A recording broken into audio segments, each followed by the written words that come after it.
பொன்னிய கடத்திட்டு போனவன் அடியாளோட ஒரு கடைக்குள்ள வர்றாரு.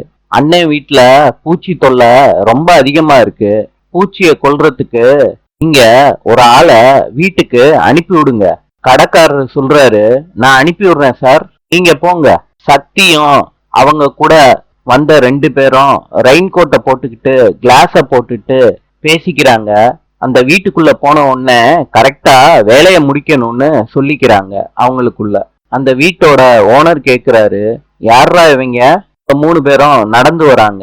அப்ப அவர் கேக்குறாரு, பூச்சி மருந்து அடிக்கிறதுக்கு ஒருத்தனை வர சொன்னா 3 பேர் வந்திருக்கீங்க.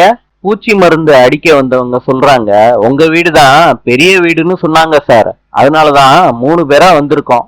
அதுக்கு அவர் சொல்றாரு, வந்த வேலையை போய் பாருங்க அப்படின்னு சொல்லிட்டு சரக்கு அடிச்சுக்கிட்டு இருக்காரு. பூச்சி மருந்து அடிக்க வந்தவங்க பொன்னியோட பேக தேடுறாங்க.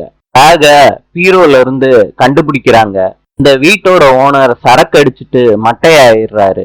அந்த பேக தூக்கிக்கிட்டு பூச்சி மருந்து அடிக்க வந்தவங்க பொன்னி வீட்டு வாசல்ல வைக்கிறாங்க. பொன்னி கூட்டி தள்ளி கோலம் போடணும்னு காலையில எந்திரிக்கிறப்ப அந்த பேக பாக்குறாங்க வீட்டு வாசல்ல. அந்த பேக திறந்து அவங்க அம்மா போட்டோவை எடுத்து ஃபீல் பண்றாங்க பொன்னி. பொன்னியோட அப்பா கிட்டையும் காட்டுறாங்க. இத தூரமா நின்னு சக்தி பாத்துக்கிட்டு இருக்காரு. நாளை சந்திப்போம்.